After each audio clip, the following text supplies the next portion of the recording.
મને એવું લાગે છે કે તે અધિકારીના ઘરે કોઈ મહિલા કે કોઈ સ્ત્રી હોય એવું લાગતું નથી કે તે આટલી મારી દર્દ નહીં સમજી શકતા. માનવતા જેવી કાંઈ ચીજ જ નથી રહી.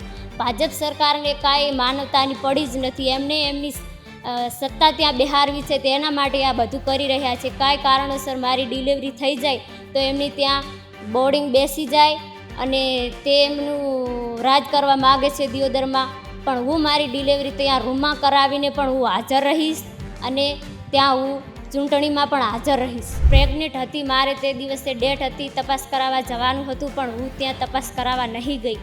અને મને પછી એવું લાગ્યું કે હું પ્રેગ્નેન્ટ છું તો હું તો આટલી તકલીફમાં બેસી રહી છું, તો તેમની તો ખાલી બીપી જ હાઈ થઈ હતી ને, બીજું તો કાંઈ નહોતું થયું ને. તો તે કેમ નહોતા ચૂંટણી 10-15 મિનિટનું કામ હતું ચૂંટણી, કાંઈ વધારે તો કાંઈ એવું કામ હતું નહીં એમનું, તોય તે ના આવ્યા. આવી પરિસ્થિતિ થઈ, કાલે ચલો ચૂંટણીની તારીખ જાહેર થઈ જાય છે, કાલે આપની ડિલિવરી થઈ જશે. આવી પરિસ્થિતિમાં આપ શું કરશો? આવી પરિસ્થિતિમાં પણ હું ત્યાં હાજર રહીશ.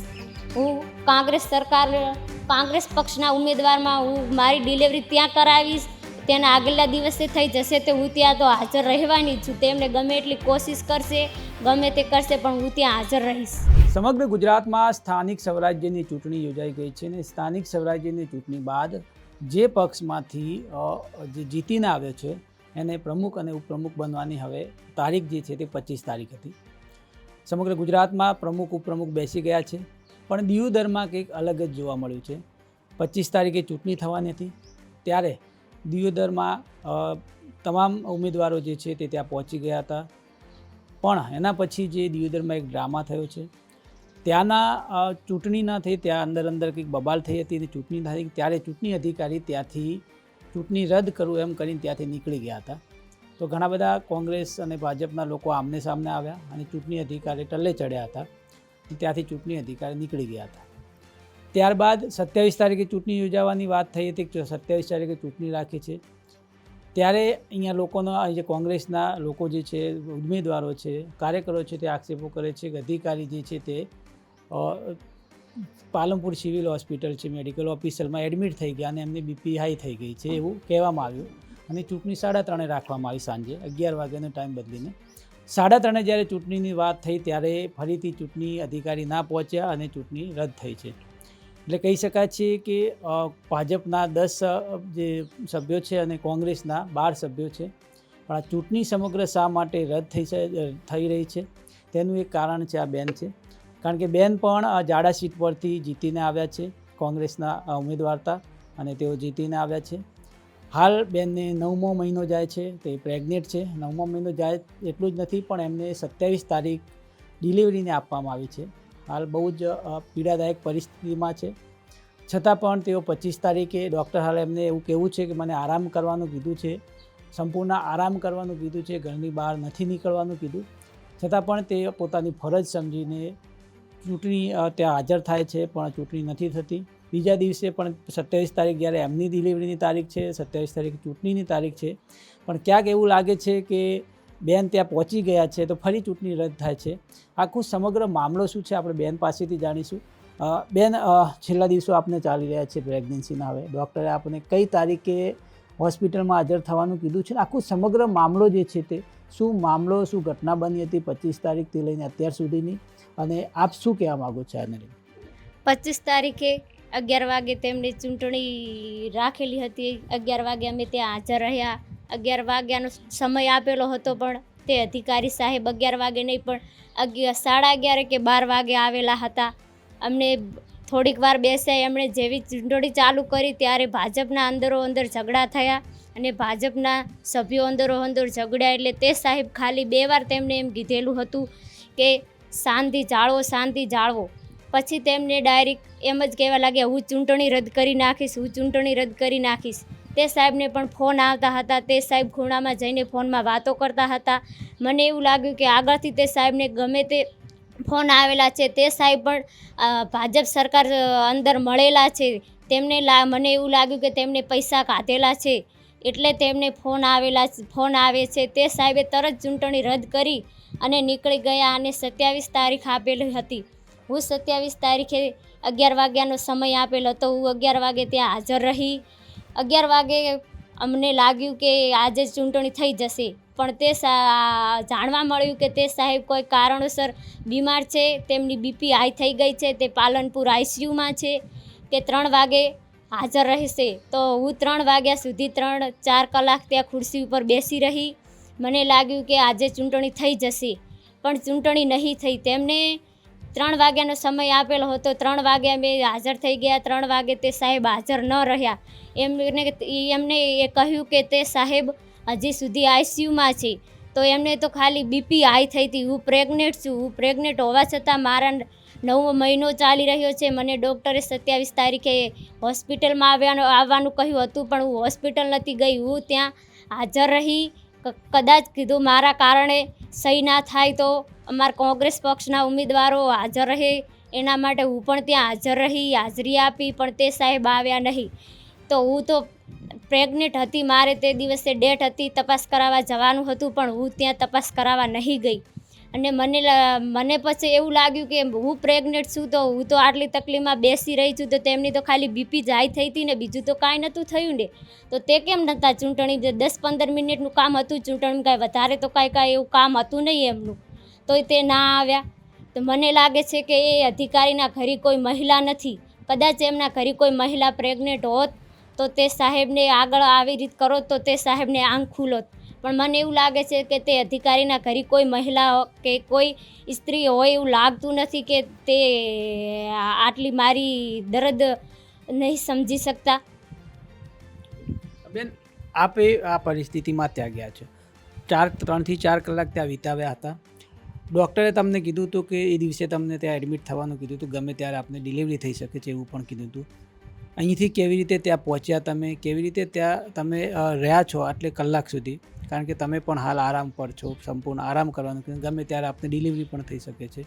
તો કેટલું મુશ્કેલ આ પરિસ્થિતિ હતી આપને? શું આ મુશ્કેલ પરિસ્થિતિ તો ઘણી હતી, પણ મારા કોંગ્રેસ પક્ષના ઉમેદવારોએ સારી ગાડીની સુવિધા કરી અને મને લેવા આવ્યા હતા.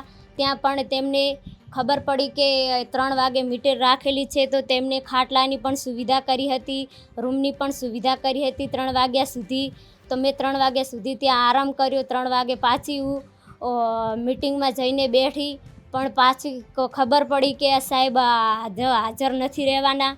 તો પાછા હું ત્યાં 10-15 મિનિટ બેસી અને પાછા અમારા કોંગ્રેસ પક્ષના ઉમેદવારોએ મને ત્યાં પાછી નીચે લાવી અને ખાટલો પાથરી અને એસી રૂમમાં આરામ કરાવ્યો, નાસ્તો કરાવ્યો. તેમણે મારી ખૂબ જ સેવા કરી. અને જો મને કે મારા બાળકને કાંઈ થશે તો આને જવાબદાર ભાજપ સરકાર અને તેમાં રહેલા તમામ કર્મચારીઓની રહેશે. અધિકારી અહીં આવવાનું નથી આવ્યા ગઈકાલે, બહાનું કાઢ્યું કે બીમાર છે, હોસ્પિટલમાં એડમિટ છે. ત્યારે પહેલાં તમને 11:30 બોલાવ્યા હતા, ત્યારથી તમે છેક 3 વાગ્યા સુધી ત્યાં રહ્યા છો. આવી પરિસ્થિતિમાં ત્યાં કેટલી પીડા થઈ હતી આપને, અને ત્યાંના લોકો શું કહેતા હતા? ખાસ કરીને ચૂંટણી રદ થઈ છે પછી પાછા તમે આવ્યા છો, તો શું આખો માહોલ બન્યો હતો? ત્યાં આખો માહોલ એવો બન્યો હતો કે બધા લોકો એમ કહેતા હતા કે માનવતા જેવી કાંઈ ચીજ જ નથી રહી. ભાજપ સરકારને કાંઈ માનવતાની પડી જ નથી. એમને એમની સત્તા ત્યાં બિહારવી છે, તેના માટે આ બધું કરી રહ્યા છે. કાંઈ કારણોસર મારી ડિલિવરી થઈ જાય તો એમની ત્યાં બોર્ડિંગ બેસી જાય અને તે એમનું રાજ કરવા માગે છે દિયોદરમાં. પણ હું મારી ડિલિવરી ત્યાં રૂમમાં કરાવીને પણ હું હાજર રહીશ, અને ત્યાં હું ચૂંટણીમાં પણ હાજર રહીશ. કેવી રીતે એમની સત્તા બેસાડવા માગે છે? કારણ કે તમે ત્યાં હાજર ના રહો, કારણ કે કાલે ચૂંટણી થાય છે, કાલે આપને ડિલિવરી પણ થાય છે, તો કેવી રીતે એમની સત્તા બેસી શકે છે? શું સમગ્ર મામલો છે? એમને એવું લાગે છે કે મારી ડિલિવરી હોય તો હું અસ્પતાલમાં હાજર થઈ જાઉં, અને તેમની પણ તે દિવસે તે ચૂંટણી રાખેલ તો એમાંથી એક સદસ્ય ઓછું થઈ જાય, બીજા સદસ્યને પણ તે ગમે તે કારણોસર ઓછું કરી અને તેમની સત્તા બિહારવા માગે છે. જો આવી પરિસ્થિતિ થઈ, કાલે ચલો ચૂંટણીની તારીખ જાહેર થઈ જાય છે, કાલે આપને ડિલિવરી થઈ જશે, આવી પરિસ્થિતિમાં આપ શું કરશો? આવી પરિસ્થિતિમાં પણ હું ત્યાં હાજર રહીશ. હું કોંગ્રેસ પક્ષના ઉમેદવારમાં હું મારી ડિલિવરી ત્યાં કરાવીશ. તેના આગલા દિવસે થઈ જશે તો હું ત્યાં તો હાજર રહેવાની જ છું. તેમને ગમે એટલી કોશિશ કરશે, ગમે તે કરશે, પણ હું ત્યાં હાજર રહીશ. અધિકારીનું અમાન્ય વર્તન જોવા મળ્યું છે, શું કહેવા માગો છો આવા અધિકારીને? આવા અધિકારીને હું તો કહેવા માગું છું કે તેના ઉપર કાર્યવાહી થવી જોઈએ અને તેને સસ્પેન્ડ કરવો જોઈએ. આવા અધિકારીની કાંઈ જરૂર નથી આપણે. ગમે તે અધિકારીની નિમણૂક કરાવી અને ચૂંટણી તરત કરાવવી જોઈએ. કેમ બીજા તાલુકા પંચાયતો જિલ્લાઓમાં ચૂંટણી થઈ ગઈ ને દિયોદર તાલુકામાં જ નહીં થતી? હાલ પણ આપણે બેસી નથી શકતા, બહુ પીડાદાયક પરિસ્થિતિ આપની છે. શું કહેવા માંગો છો આને લઈને આપ? કારણ કે કાલ ઉઠીને પાછું આપણે જવું પડશે, આવી પરિસ્થિતિમાં આપ શું કહેવા? હા, બેસાતું નથી. ડૉક્ટરે આરામ કરવાનું કીધું છે. ડૉક્ટરે કીધું છે કે તમે ઘરની બહાર ના નીકળતા, આવી ગરમીના કારણે તમારો પણ જીવ જોખમમાં થઈ શકે છે. પણ તોય છતાં ત્યાં હાજર રહેવા માગું છું, કેમ કે મારા કોંગ્રેસ પક્ષના ઉમેદવારો મારા માટે ઘણું કર્યું છે. એમણે મને સભ્ય તરીકે જીતાડી છે, તો હું પણ ત્યાં હાજર રહેવા માગું છું.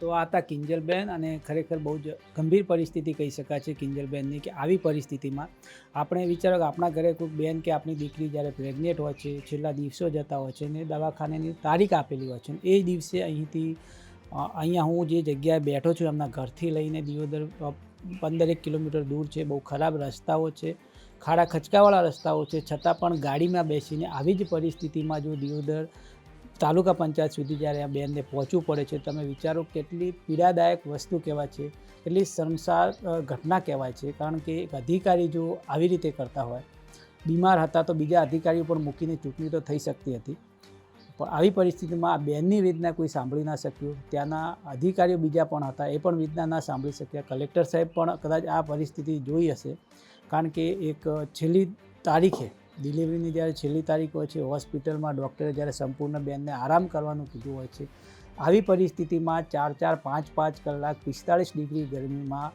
ત્યાં બેસી રહેવું પડે તાલુકા પંચાયતમાં, તો એનાથી કોઈ ગંભીર ઘટના, માનવતા જ્યારે મરી પરવારી હોય તેવી ઘટના બીજી કોઈ હોઈ ના શકે.